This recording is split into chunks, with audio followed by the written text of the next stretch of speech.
I thought I'd have a crack at a film just because I thought it would make life more interesting. And it certainly did. It was certainly different. And David Putnam came back with Bill Forsyth with Local Hero. And it couldn't have been a better thing to have gotten involved in. And of course I fell in love with the story straight away. And one of the things about it was that it resonated with me in a way that it still does, and that is just uncanny. I'd got to know Gregory's Girl and, you know, a couple of the films that Bill had made, yes. And that sinking feeling too. So yes, I did know about Bill. But this seemed to me to be a different order of a project. It just had a universality to it that was just magnetic.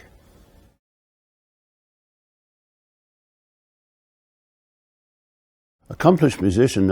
Absolutely not. I was just some sort of Geordie strummer, really. You know, it was. I just felt my way along with it. I met with David Putnam, the producer, and David had played me something that I'd done that he wanted a feel for when the credits were rolling at the end. I think it was Tunnel of Love or something like that. And so he wanted it positive at the end, that feeling of the positivity. So that was part of it, and in fact that became the way that sort of informed the way that I did the Local Hero theme, really, that with the sax and the power. And in fact that became the sort of signature tune at St James's Park for Newcastle United as well, or the power of that recording just ended up striking a chord here and there. The whole thing took on a number of different forms.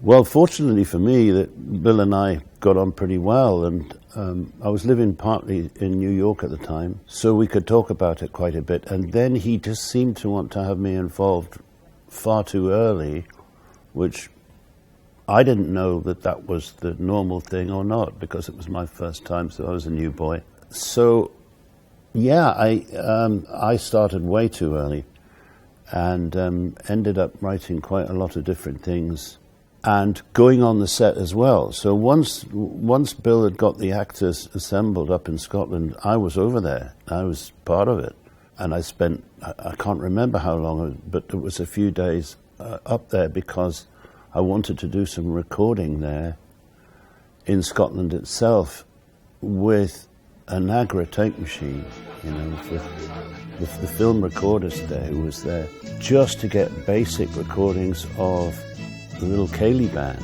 that we kind of formed, which had to be an amateur outfit, you know. It was deliberately so as not to sound too polished. And I think that we managed to carry that off. I also remember trying to rig up a studio there, which was Women's Institute Hall in Banff, and we were putting bits of foam up the stairs and different things all over the place. It was great. It was just good fun doing it. One thing I do remember is all the actors, before the shooting was going to start, all just sitting around saying what a great script it was. And I think that having just completed a musical of Local Hero myself, the same thing applies. If you have to just make sure that you've got it on the page first, you've got something that you get something out of reading it, and it's giving you things and working as a script. Because if it's not on the page, I don't think it's going to really answer on film.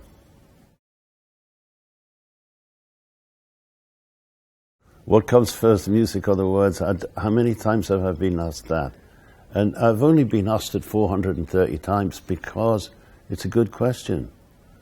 And I suppose I ask myself that too. Sometimes it could be just something you say that would strike it, that would resonate somehow. I do remember just turning a corner in Manhattan one day and just feeling the theme. So it's an impossible question to answer. I think I think if you're born in Scotland, or if you have that, Celtic music or Gaelic music is part and parcel of what you heard since from an early age, then it's never too far from the surface. There's a couple of guys in my band who are folk musicians. That's part of what I do, and when they're playing, it seems natural to me to play with a sound that messes it all up, you know, with a big distorted electric sound. So it's a synthesis of all the stuff that I've always loved. So I just put the blues into it. To me, it's like natural. I remember a jazz musician asking me one day, "Hey man, you know, how do you write those melodies, man? They sound like they're 1,000 years old." And well, I don't know that they do. I just think I'm not frightened of it. In Newcastle, when I was about 7, the melodies are very similar. There's a lot of ties between Scotland and the Northeast. So, I mean, my uncles wore kilts, you know, they were that keen on everything Scottish, you know, and played the bagpipes and joined the Scottish regiments and stuff. So I grew up listening to a lot of that music. It was just playing. And I think that's, I don't think you ever really get away too far away from it. So if I write a song like Piper to the End or whatever, it will never be very far away from the surface.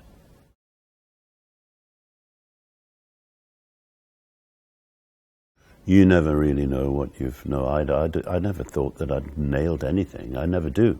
I'd start things always wondering whether I can do it or not. To me, there's always a very large measure of doubt in all my recipes. You need large ladles of that, you know, for it to feel normal to me. I didn't think that I could do it, so it was a challenge to me to try to put together a film score. And I don't know how it happened, actually, because I certainly didn't know what I was doing. I mean, I wrote too much stuff. But then, of course, the film was long, and the picture was, I can't remember how long it was. The first one that I saw it went on for half the afternoon, and they were busy trying to cut it down so that they could turn it round 3 times in an evening for American audiences in the cinema. And so a lot of the stuff that the music got hammered just the same way as the film footage did. There's some beautiful scenic shots and things, but they're very short. They really are, but they're beautiful and they're telling. And it just goes to show how you can do so much with actually so little footage. You know, it's very deceptive.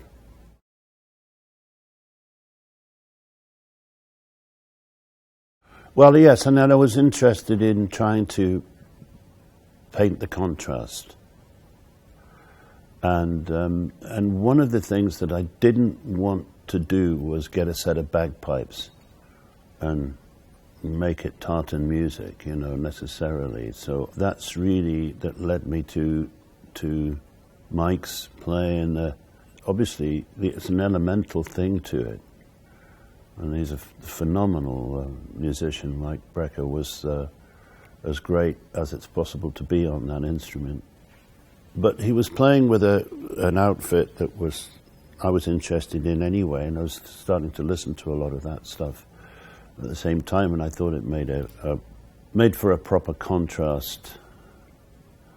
Because even though Houston was the South, I didn't just want to do a kind of country-style twang stuff, although there's a little bit of that for the radio and the energy of Houston. Down to Texas South, and overnight Texas South had 1/2 inch of rain. I was experimenting a lot as well. You know, I was starting cars up in the garage at the studio and recording them, and I was doing all sorts of different things. Yeah, no, it was just a pleasurable thing, and those guys, Mike Manieri and Tony, were fantastic, and Steve Jordan on drums as well. You know, so that people that I just kind of knew in New York. I don't think so. I mean, I certainly don't see myself as that. It's just the way that things have turned out. I mean, I don't sort of go and take a fee and then sort of try to do a movie score.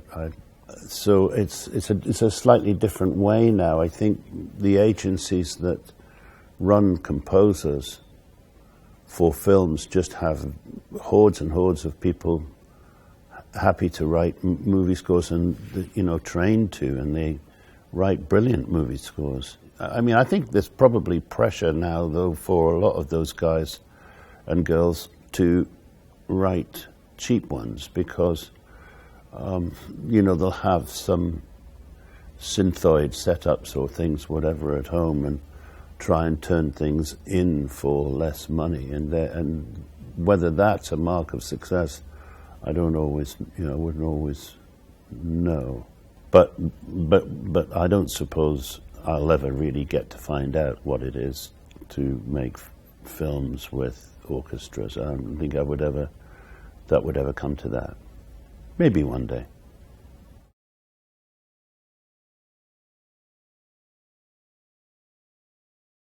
Well, no, I mean, I didn't know anything about musicals at all, and certainly didn't regard myself as a musical person, you know, in terms of being someone who likes musicals. Although I remember as a child, I mean, I remember enjoying West Side Story, but who didn't?